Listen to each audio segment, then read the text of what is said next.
Wakil Gubernur Papua Barat Haji Muhammad Lakotani Sirua, SH, MSI, mengharapkan anak-anak muda Papua dan wilayah Indonesia Timur lainnya, yang menuntut ilmu di Pondok Pesantren Nuwaar, Kecamatan Setu, Bekasi, Jawa Barat, harus mempersiapkan diri menjadi pemimpin di era Indonesia Emas atau 100 tahun kemerdekaan RI pada 20 tahun mendatang, dalam kurun waktu tahun 2041 hingga 2045. Kehadiran orang nomor 2 di Ponpes Nuwaar asuhan Kiai Haji MZ Fadzlan Rabbani Garamatan itu, sebagai pemateri di hari ke-7 program studi Motivation Training SMTA FKN, bersama Kapolsek Setu Ajun Komisaris Polisi Usep Aramsyah, SHMH, pada Sabtu, 13 September 2025. Seperti biasa, setiap tamu yang hadir sebagai pemateri, selalu disuguhi persembahan unjuk kemampuan sejumlah santri dan santriwati Ponpes Nuwaar yang fasih dalam berbahasa Inggris, Jepang, Cina, Arab, Turki, dan juga bahasa daerah Sunda.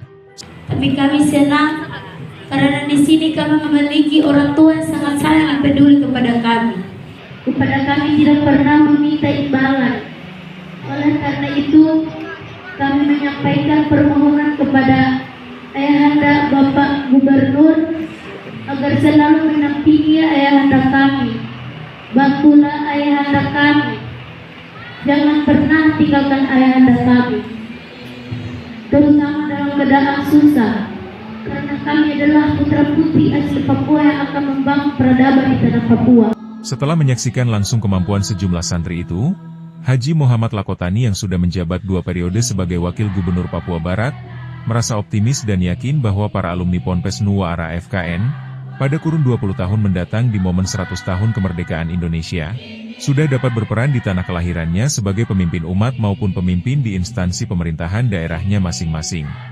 Generasi Rabbani, generasi yang berakhlakul karimah. Nah, oleh karena itu, sejak saat ini, mumpung ada di AFKN, mumpung ada di pesantren ini, maka kita mempersiapkan diri kita untuk menjadi pemimpin-pemimpin nanti di 2045 itu dengan cara apa? Dengan cara belajar. Sementara itu, Kapolsek Setu Bekasi yang memberi motivasi kedua di hari yang sama, menekankan kepada para santri Ponpes Nuwaar, sejak saat ini mulai berani membangun jati dirinya sebagai pelopor, agar bisa ikut berperan membantu pihak kepolisian dalam membangun ketertiban dan keamanan di lingkungan sekitarnya. Sehingga dengan acara ini, ya, diharapkan dengan ilmu-ilmu yang didapat di pesantren ini menjadi bahan bagaimana nanti adik-adik bisa terjun ke masyarakat, mempunyai ilmu dan mempunyai akhlak. Karena ilmu dan akhlak adalah satu kesatuan. Kalau ilmu tanpa akhlak, pasti ilmu itu akan digunakan untuk kejahatan. Ya. Demikian juga akhlak tanpa ilmu, pasti akhlak itu yang tidak mempunyai dasar-dasar keahlian. Jadi akhlak dan ilmu ini harus seimbang, sehingga adik-adik nanti berkehidupan di masyarakat menjadi suatu insan-insan yang mempelopori, bisa menjadi teladan. Dalam kesempatan itu, baik Wakil Gubernur maupun Kapolsek Setu Bekasi mendapat pertanyaan-pertanyaan yang pedas dan kritis dari sejumlah santri dalam sesi tanya-jawab di akhir penyampaian materinya. Saya ingin bertanya, apa motivasi Bapak sehingga Bapak ingin membangun Papua? Dan yang kedua, saya juga ingin bertanya, tadi Bapak membahas Indonesia Emas tahun 2045. Saya ingin bertanya, berapa persen tingkat kesuksesan Indonesia dalam membangun Indonesia Emas tahun 2045 jika Indonesia bukan dibangun dari Indonesia Barat, bukan dibangun dari Indonesia Tengah, tapi dibangun dari Indonesia Timur. Sekian.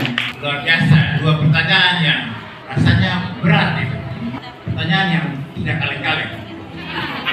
Di periode pemerintahan sebelumnya itu ada yang namanya beasiswa afirmasi.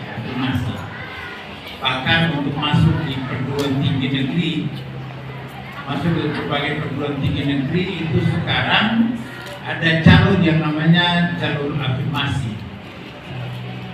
Kan masuk perguruan tinggi itu banyak jalurnya. Ada yang SBMPTN atau SBMPTN.